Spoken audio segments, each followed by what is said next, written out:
All right, am I live? I am. Yes, Testing. I have to check these days. So I'm Lenley Hensarling. I'm Chief Strategy Officer at Aerospike. We're a database that's a real-time database. So we're sort of one order removed from everything you care about, is what I'd say. But we are an enabler of a lot of things you may already be using.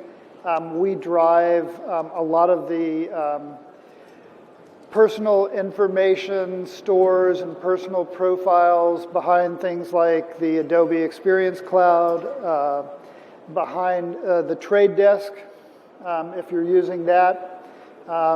We do this for PayPal. We're the database behind any number of ad tech companies as well. And sort of notably for the topic at hand with this NRF conference, we're also a database, one of the databases and a key database behind Wayfair and their ability to really provide a personalized, tailored service around, retailing furniture. So I'll let Ken say a few words about his role at Wayfair and background and such. Hey everybody, I'm Ken Bakunas from Wayfair. I manage the data platform where we store billions of points of data to better learn about our customers and give them a better experience. I think a lot of the talks today, everybody's been mentioning data, and that's something Wayfair has done for a very long time as far as being a data-driven company. We have over 2,000 engineers and data scientists, so we like to think of ourselves as a technology company that also sells furniture. So one of the big things, and I'll tell you one other little thing about myself.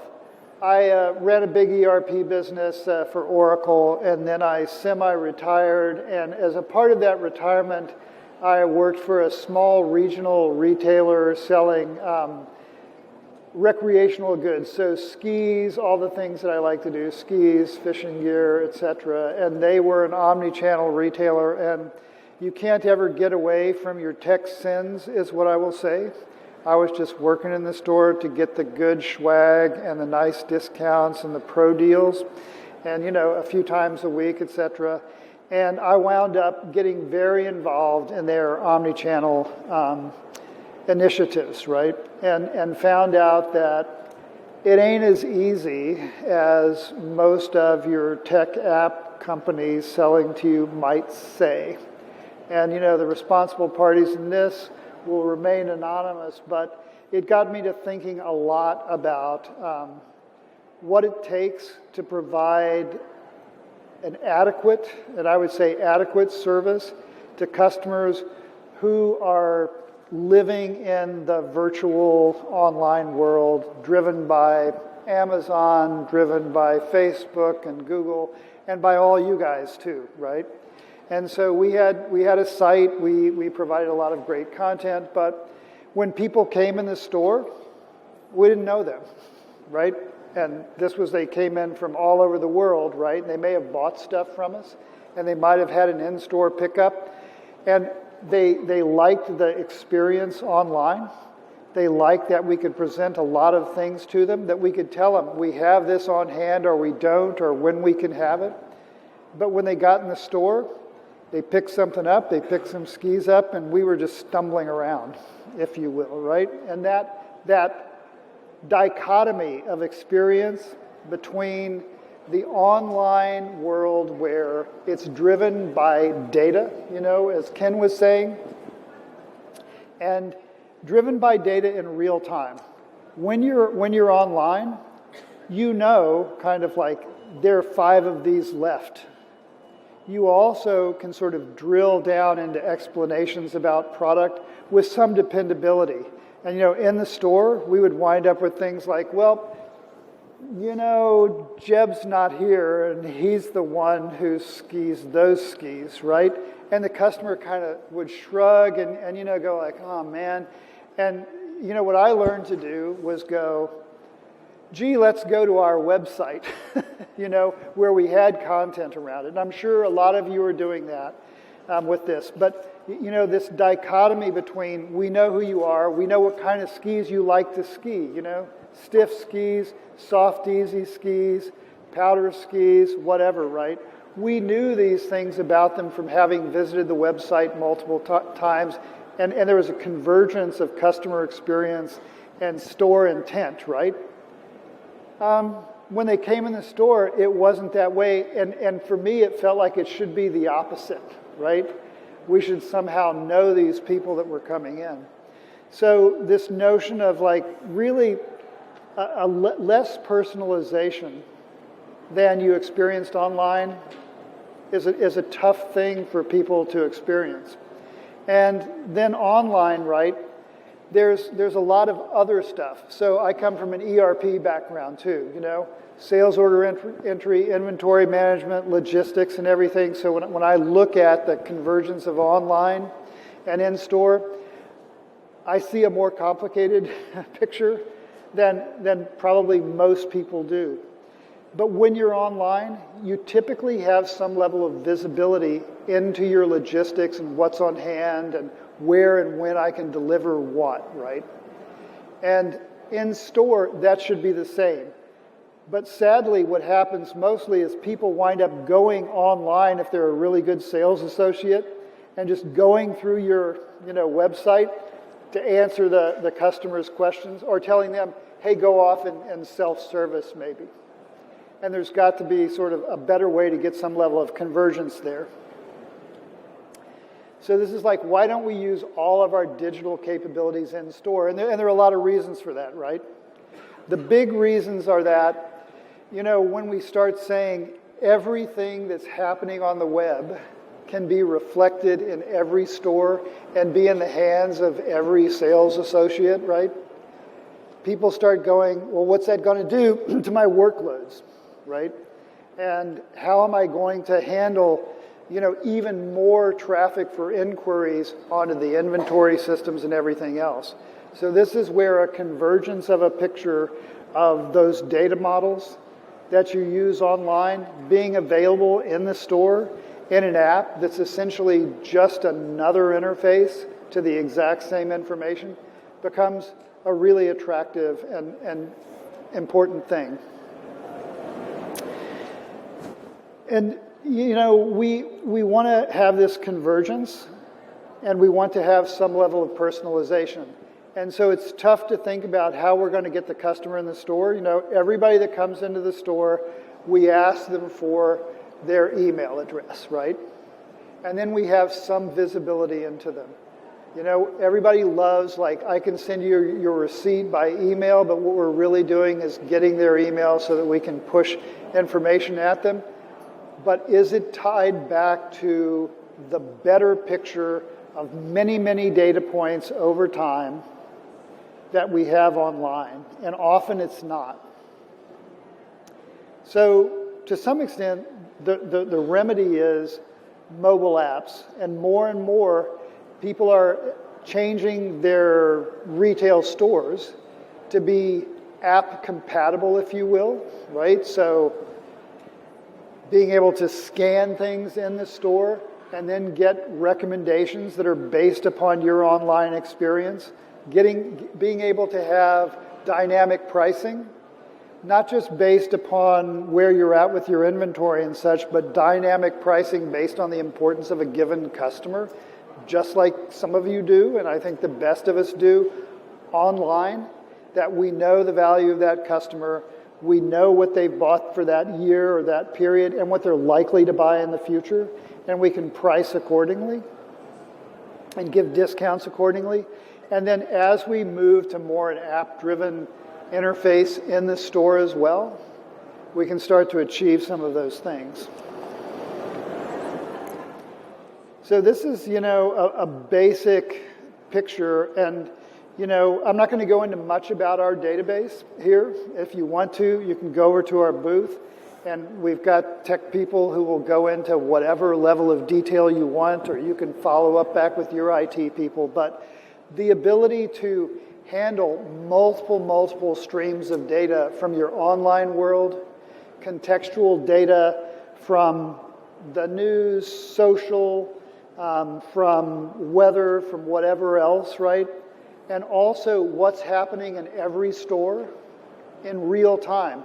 It's not enough to say, something happened in the news and everybody went out and bought a given sweater today because there was a social phenomenon that happened, and find out about it tomorrow, right? You have to find out about it that day, move it front and center, and be tied into it, and be ready with people coming in. And we know we can restock from distribution centers, sometimes intraday, if you will, right? But are we prepared to really be able to take that information and handle it and merge it all together, okay? And tie it in with the individual customer and the demographics around them. So you really have to be able to give that same level of online data accessed by your associates and the customer. And one of the things about this is that, to me, it's a question of, being trusting and revealing, if you will, with your customer. Would you want to show that you don't have these things in this store when they walk by it? Yeah, if you have another store, but even if you don't, it's much better experience than they come in the store, they look around for it, they waste, time, and then you say you don't have it, right? It's better to have it just be like it is online. Here are your options. I can get it by the end of the day. I can have it, tomorrow in the store, or you can get it online, have it delivered to the store. But having that complete picture of data across all those systems, and that means to some extent having another data store where all this information is merged together. So Wayfair probably doesn't need much introduction here. They've done a great job, and as Ken said, they're really a tech company, right? And what kills me when I hear Ken say that they're the largest employer of software people in Boston. In Boston, that's correct. And I worked at a software company there, and I was like, how can the retail furniture guys have more developers than me? And as Ken said, they're really a tech company trying to figure out how to meet people's desires in a certain space, right? And we've obviously traditionally been all online, but as you see the picture there, 6 months ago we decided to open up our first retail store to better relate to the customer. So it's not too large. There's small household items and so forth, but it allows the customer to come in, maybe talk to a design professional. Maybe they need help with our 3D room planning tool, or they want to experiment with augmented reality, see some swatches. So we decided, to make the store an extension of the website. We could have gone out and bought a point-of-sale system and put it in there, but instead, our point-of-sale system is the website. So every sale, every discount code, every price change is automatically in our point-of-sale system because it's a modified version of the website. And also for pricing, we use dynamic pricing. So we use e-paper LCD screens, which look amazingly like they're real. You have to do a double take on them. So anytime we change a price on the website, it's instantly reflected in store. Yeah, I think this is a key thing, and just I love this notion that we're extending the online into the physical world now, where when we first started doing online stores, we thought about projecting the retail experience into the online world, right? But now we're sort of flipping that. And that's why I think that the notion of merging it becomes the central driver. As I mentioned, we have other customers who are using this. Probably most notably here, Adobe, right? With a unified picture of the customer that cuts across both, the information they get from retail, the information they get from programs the customer may have joined, but also a lot of contextual information about the marketplace and the market and what's going on, and having access to all of that and having it in a merged fashion, right? So this is a picture of sort of how Wayfair looks at this, and I'd let Ken, speak. Yeah, sure. I mean, this is kind of like a summary of the different things we do with data. So, we're writing and reading data hundreds of thousands of times a second to provide a better customer service. So when we provide recommendations, it's tailored to you, not just, if you're looking at end tables, it's tailored just to you to end tables, not everybody that's looked at end tables. So it might factor in various items such as who else has looked at those products, the reviews, the top selling, up and coming, put all those together to determine a score, and then in millisecond time we have to display those recommendations. We also have a customer identity information service where we kind of build a customer score of, are you in the market for, let's say, lamps? And then our emails group might say, we're having a sale on lamps. Who's in the market for lamps? Let's shoot out an email. So it's very tailored to the customer experience and using all this data in real time. Yeah, I think one of the key things here is this notion of real time, right? And I like to think about, our own level of perception about people. If we think about who's a great associate in the store, it's somebody who can look at a person, can listen to a few things from them, look at the way they're dressed, and gain a lot of information from that, right? And then be perceptive about them. And then they match that with a lot of experience about people like that, right?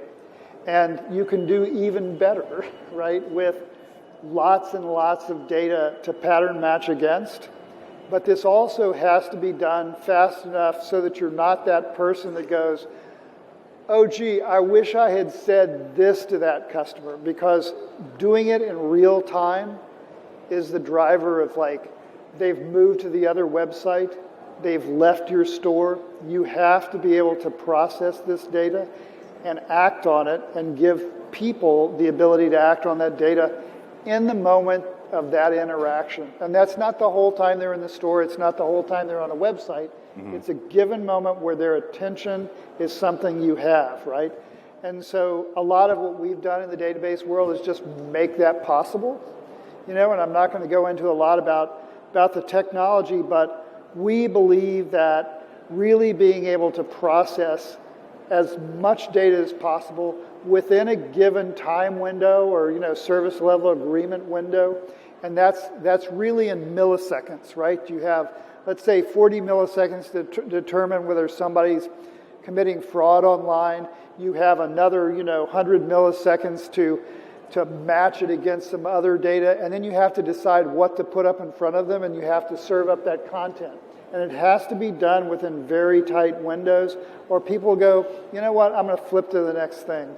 Attention spans are kind of doing this in some sense. Right. I mean, same thing with our internal ad. We have an internal ad tech group where we do have to decide in a split millisecond to bid and display on an ad and whether it's worth it to do that. And you can't just have the web. You go to another website, ads come up; they have to be instant. So we also use this to determine if it's worth it to bid on that ad in the ad networks. Yep. So we touched on this a little bit, but the whole notion of being able to do dynamic pricing in the store, right? To change prices as the picture in the world changes, and even change it, based upon what's happening with fashion or something else, and what your inventory is. And really, as one of the things that's a personal gripe is, like, you go into a store, you buy something, you go home, you're flipping through stuff on the web, reading the newspaper, and then you get it from the same branded store, and it's like on sale. Well, they say, you can bring it back in and get it matched maybe if you really push it, but a lot of us never do. What we do is go I feel like I was taken, right? And that shouldn't happen. It should be just a projection both ways of identical information on price and such, right? So I think, we've got a number of companies doing recommendation engines in real time, processing, as you said, billions of data points, right? And And a lot of people say, do you really need to do that? I think that the competitive game now is to get as much data as is reasonably possible, to process it in the most sophisticated way. And I like to think about this in terms of just people, right? If you find somebody, you say that's a really quick person, that's a smart person, what it means is they retain a tremendous store of knowledge in their head. But they're also really quick to take data points and hold them in their head and pattern match them against all this other data they have. And when we augment ourselves and our sales associates, and make our website smarter, we're doing the same thing. And we want people to interact with us and think, this is a smart, quick website. It's fun to be on because it's fun to be around smart people and smart things, right? And if you get one that's like, I go to that website and I can get what I want, and I can get the information about it I want, but it's kind of painful. It's like we all have kind of painful friends that we love, and have value, but it ain't as much fun as if you have a really quick, friend, a really quick sales associate, or a really quick website. And I think we have the tools these days to deal with that now. So, as I said, the role that my company plays in this, in driving, a lot of different online sites that are very steeped in data. Ken mentioned ad tech. So I don't know how many of you use the trade desk, in terms of your ad tech, buying and offering up opportunities to place ads too. But those guys, there's a guy there, Dave Pickle, and he said that their whole insight about their business was use more data than anybody else in this game and make it more transparent to both sides of the transaction. And I love that because I think it's applicable not just to ads trading, it's applicable to every transaction we're involved in, right? The more data you share with both parties, the better they feel about the transaction and the better relationship with the customer you're going to have.